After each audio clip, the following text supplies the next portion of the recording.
Hello, everyone. Welcome to this episode. We are finishing off our part one foundations and vocabularies this week, and the specific topic being mediums and processes. So earlier episodes talked about two-dimensional art in drawing and painting, three-dimensional art with sculpture, and today we're doing something very fun. We're talking about installation and performance art, which shares a lot of commonality with sculpture and some of the things that we talked about with sculpture, in particular, the experience of sculpture within an actual physical environment and something that you can walk around and that you can really interact with. So when we're thinking about installation and performance art as something separate, we are really focusing on that sense and interaction. Yes, all sculpture in some ways is interacting with a human body that is walking around it, looking at it, maybe touching it, without anyone seeing in the museum. But with installation and performance art, that connection, that human connection of appealing to your sense and appealing to that interaction is extremely important and actually the main point of the artwork itself. And why is that the main point of these types of artworks? Because the human body and human body as a being that is both physical and social, right? That it lives in an environment, and making a body, a person think about their own experiences, or maybe even conveying a sense of a shared emotion or a shared sense of being in a community. So installation and performance art does two things. It focuses a lot on actually the human body as part of the work itself, right? That it's trying to call upon us as spectators in some way to feel something, to be part of the conversation. And number two, it usually is linking up to some larger idea or conception. It could be very personal to the artists themselves, that they want to share something traumatic or very deeply personal about themselves and their experience, or they're linking up to larger issues, say, how politics is being run in society, etc., or how the urban environment is designed. And so it's very fun work, very engaging. It tends to call upon a lot of very interesting thoughts and conceptions. So I'm excited to talk with you today with some examples of this type of art. But objectives, so you're going to see how installation art creates experiential environments that convey meanings that the artist wishes to share with the general audience. This type of artwork definitely has very clear intention. You will understand the different ways the human body has been used to express larger ideas about birth and death and sacrifice and suffering, right? So performance art, installation art is very much thinking about these big issues that all humans, no matter where you come, tend to share. Things like trauma and suffering, death, birth, etc.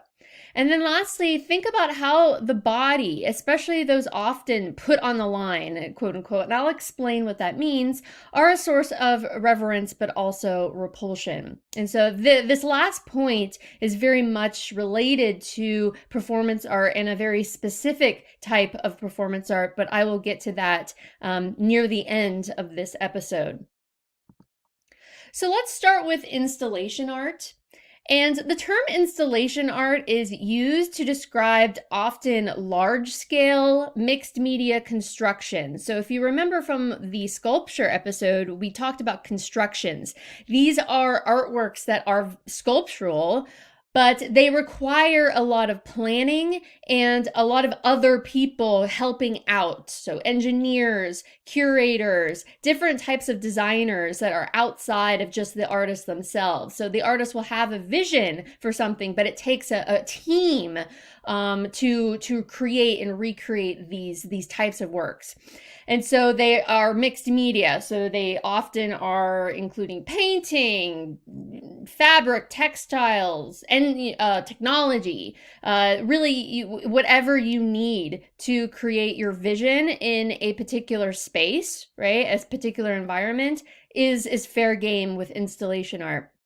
And they are often designed for a specific place or for a temporary period of time. So installation art, you're going to see it in a museum gallery. You can see it outside, perhaps in a plaza. And these are different from, say, monuments, right? Because they aren't necessarily there all the time. They're temporary. So that distinguishes installation art from something like, like a monument or a public artwork that are very popular in a lot of cities. Installation artworks are sometimes called just environments, and I like that term because they are trying to create they're using the environment and the setting of a particular place as a means of interaction, of calling to audiences and beckoning to them to see the installation and to interact with it. And they often occupy an entire room or gallery space that the spectator can walk through in order to fully engage the work. So that's why they're large scale. They take up a lot of space. And some installations, however, are just designed simply to be walked around or contemplated, or so fragile that they can only be viewed from a doorway or one end of the room, right? So they can be large scale, or different scales. The thing that connects all installation art is that the audience is really asked to think about it or interact with it. It blends sculpture with different types of art forms. So this is a great example of the blurring between drawing, painting, sculpture, etc. And the real focus is how the viewer experiences it and what sort of desires or emotions or physical reactions does it provoke.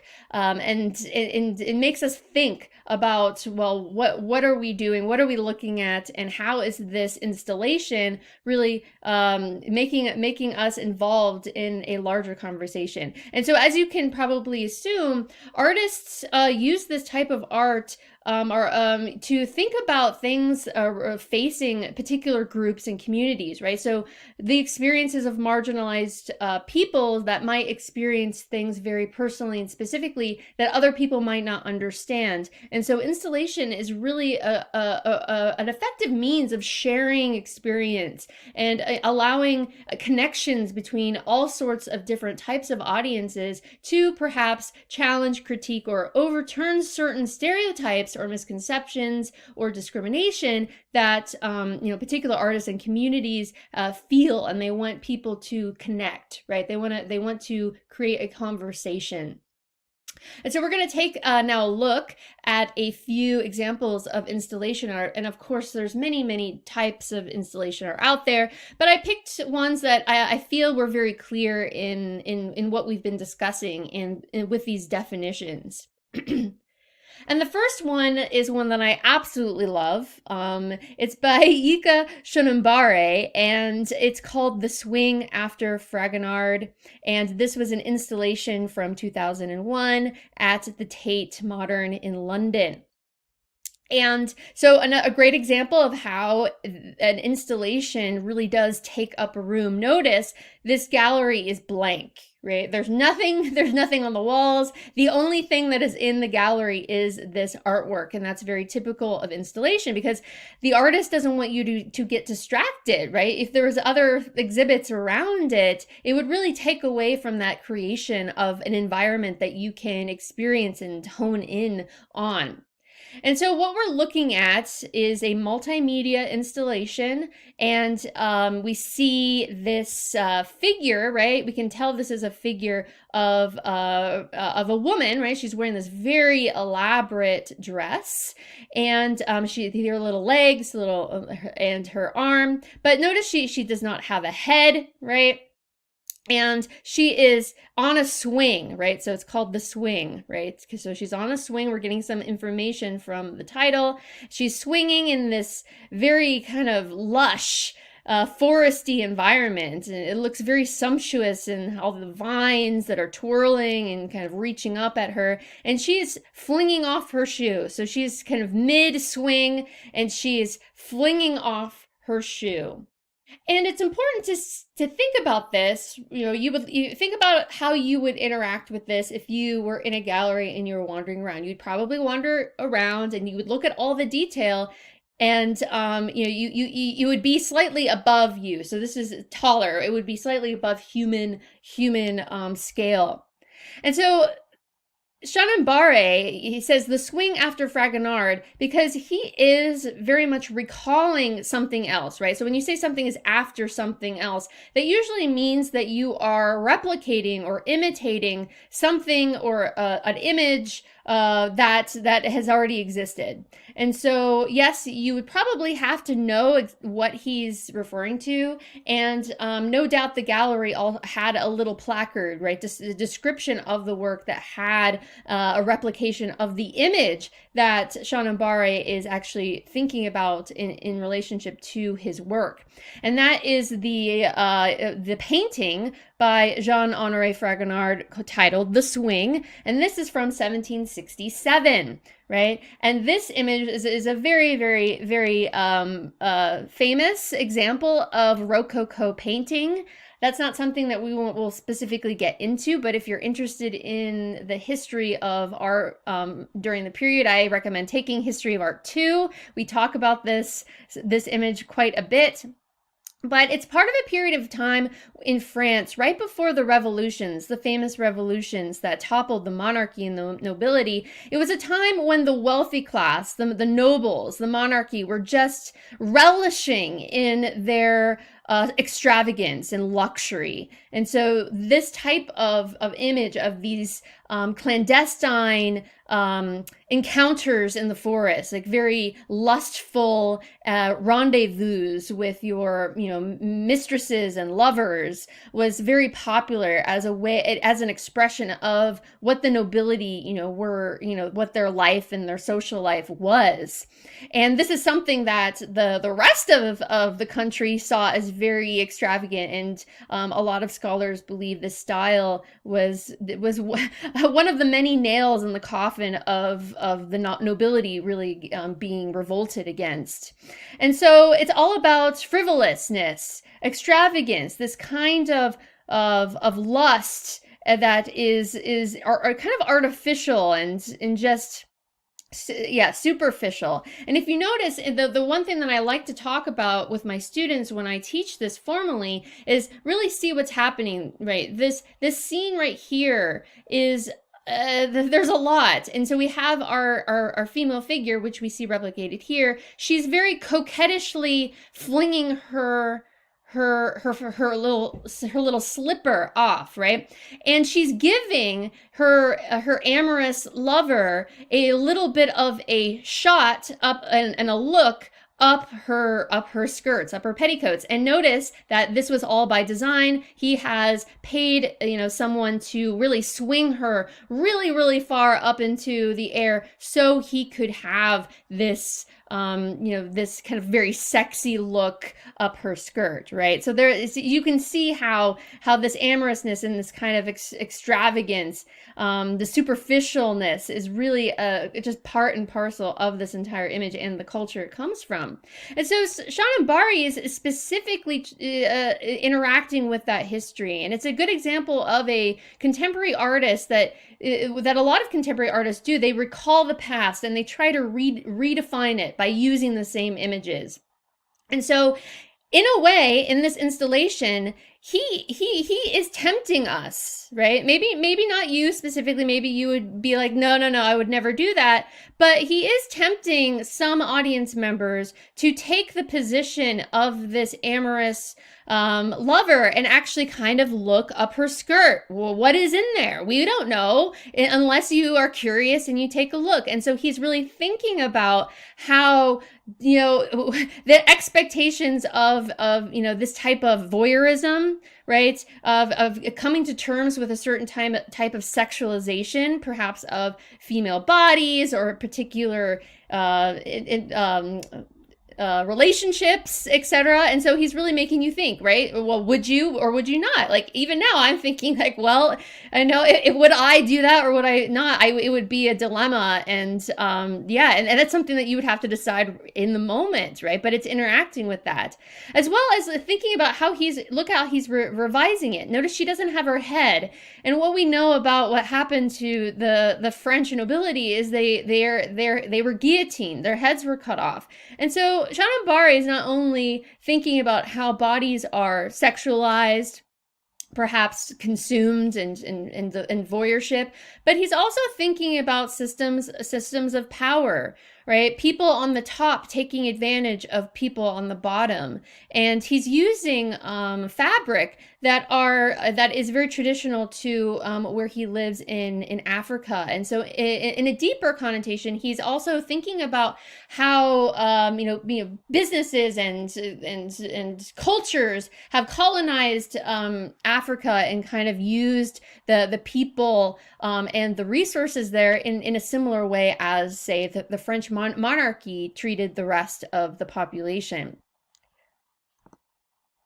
Here's another work by James Luna, who has passed away a few years ago now, and he is a Native American artist, and he's well known for this installation artwork. It's kind of it blends installation with performance a little bit, so it is a good to talk about in relationship to the installation and performance.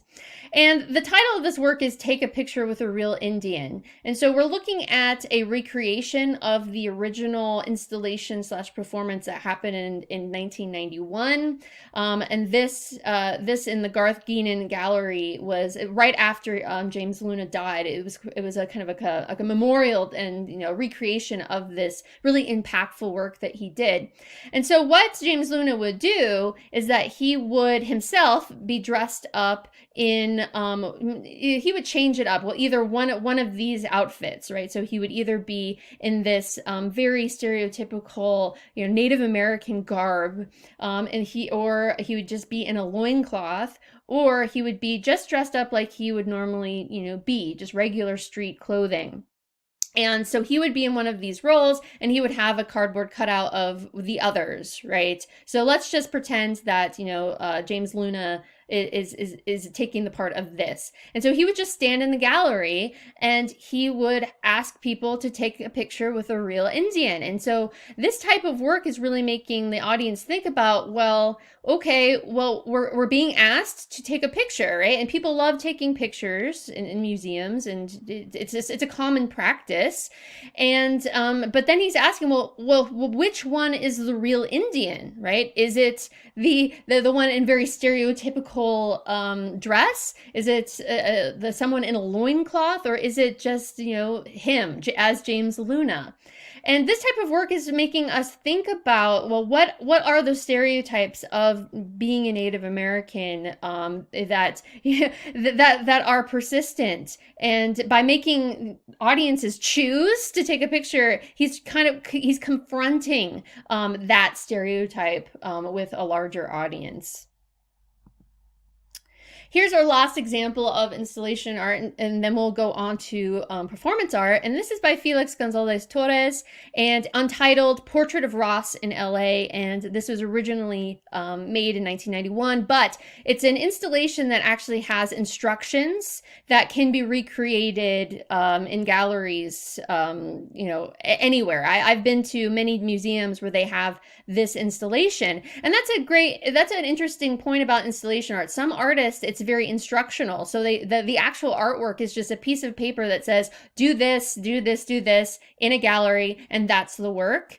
And this is a great example of that. And so what this is usually it's a mound of these multicolored candies. Sometimes they're multicolored, sometimes I've seen them just one color. It really depends, but they're candies. And it's an endless supply. And they're usually mounted in the center of a room, or they're put in a corner, right? And the audience is actually asked, you can take one of these candies and eat it, right? I've never done so, but I've seen people do it. It's about your comfortability with that type with that.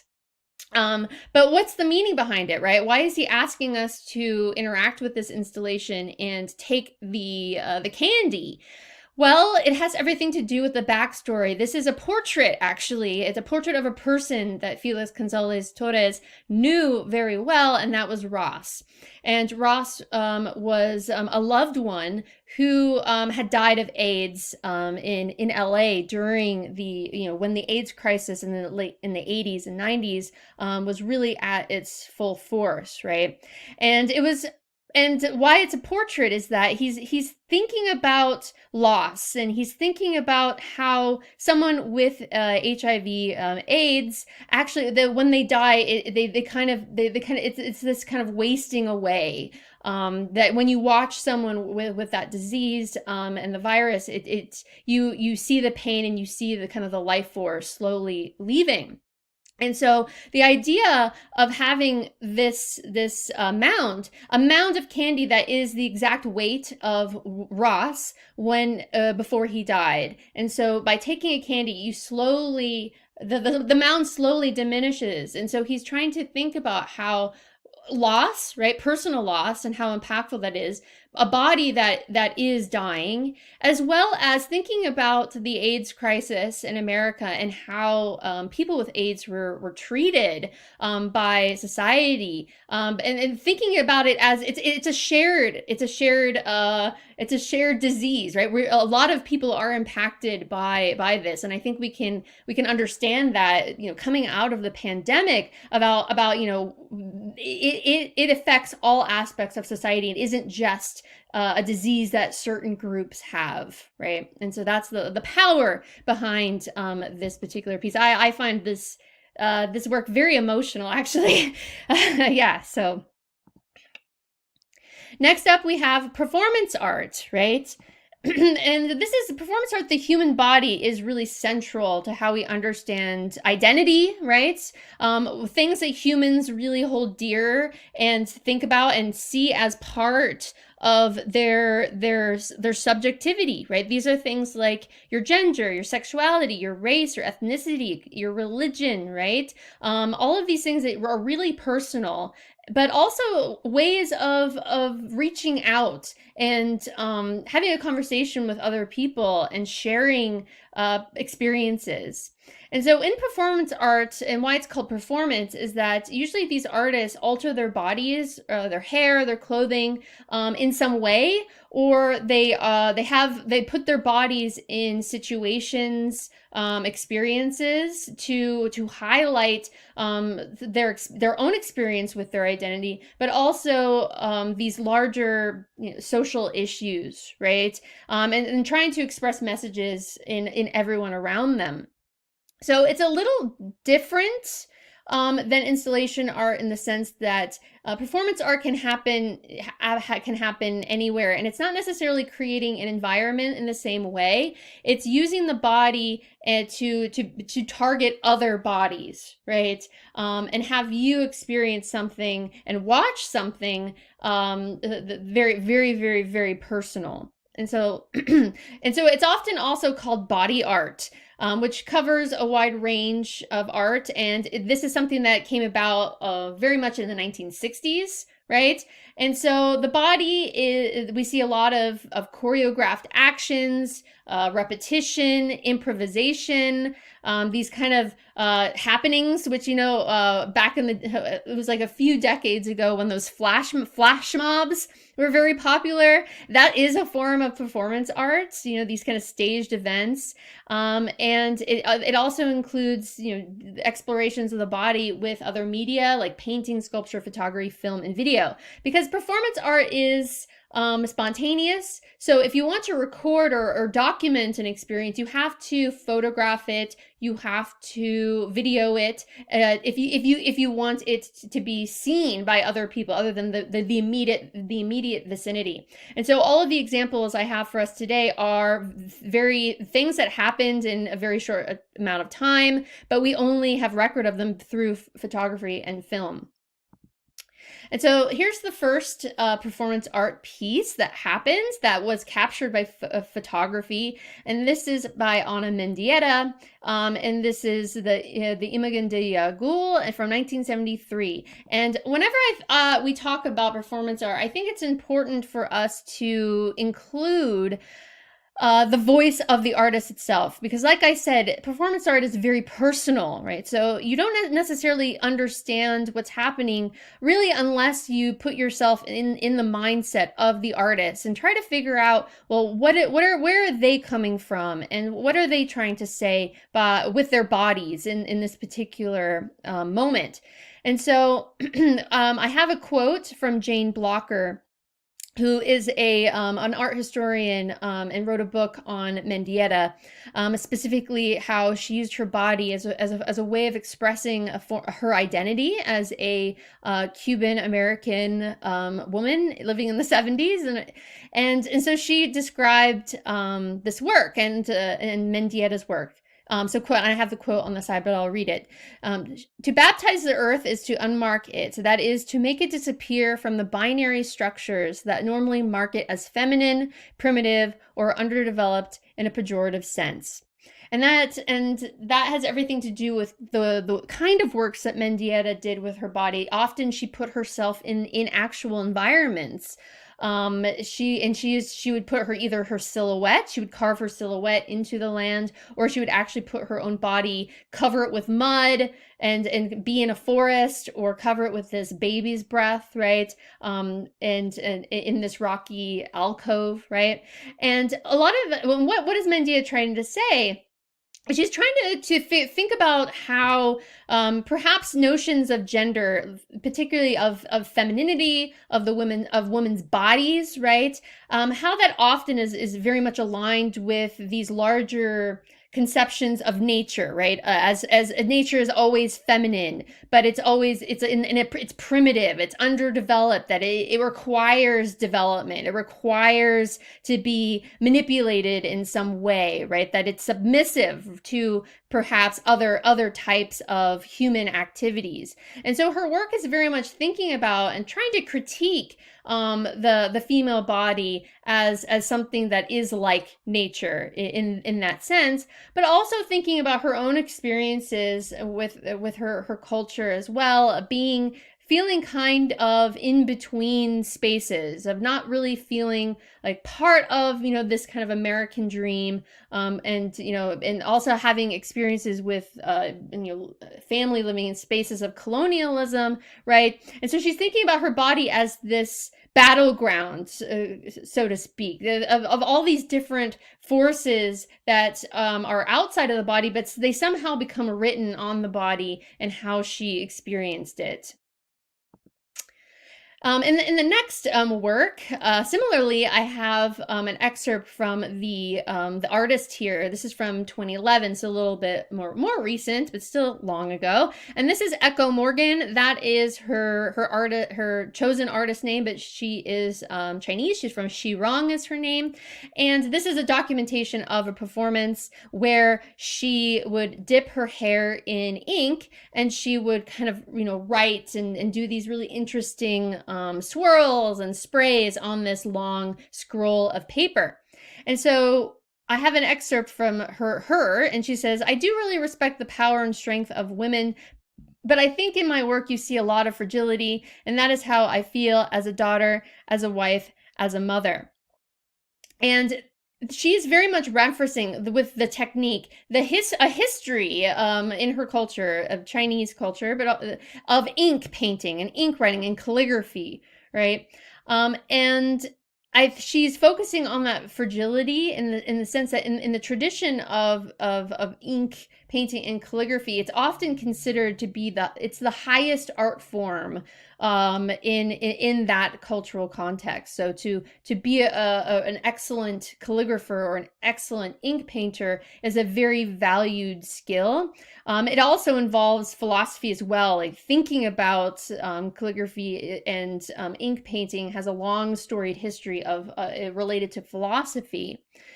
but it also is a very regimented art form. Especially in the history of Chinese ink painting, you don't see a lot of female calligraphers and ink painters. It's something that is a very kind of masculine art form and practice.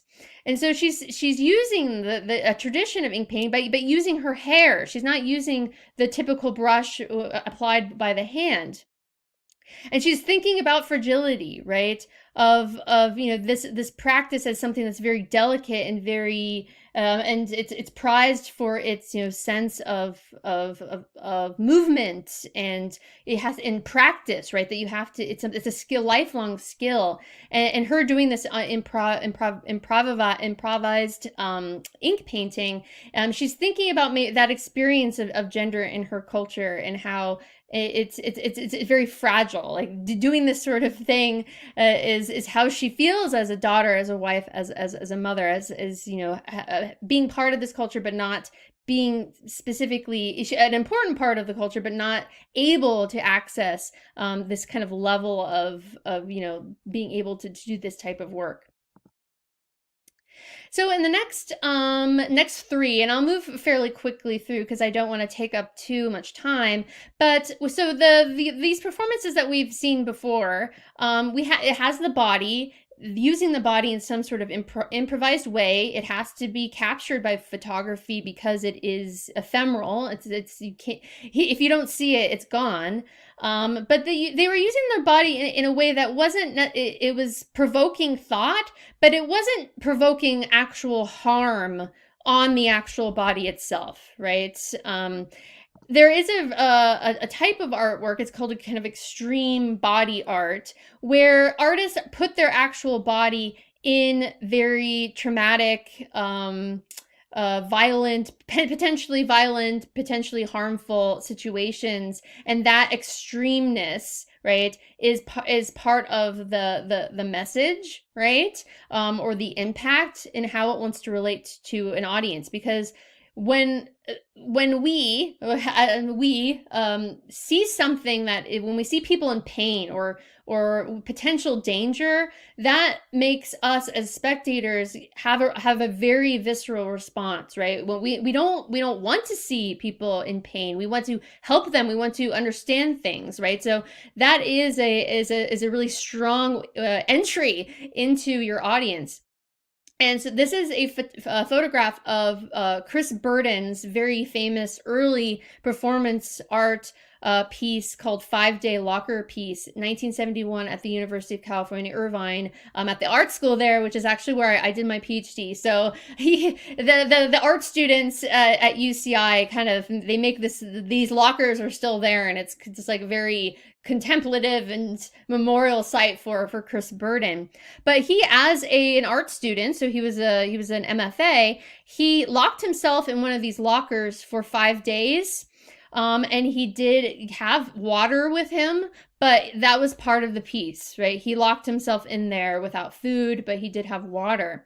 And it wasn't until the administration got a little concerned about this, thinking about institutions, they don't want to be liable for something happening. But the whole point was him putting himself in this position and seeing what happens. Now, around him. And something that he noticed when he was in this locker is that, because he couldn't really see people on the outside, random people, anonymous people would come to the locker and tell him things, like tell him random things, almost like a confessional, like a priest in a confessional, that they would tell their darkest secrets to him. And because they knew that Chris Burden couldn't see them and couldn't identify him. And so that was something that came out of this work that really surprised him and showed that when he was in this vulnerable environment, people also showed him their vulnerability.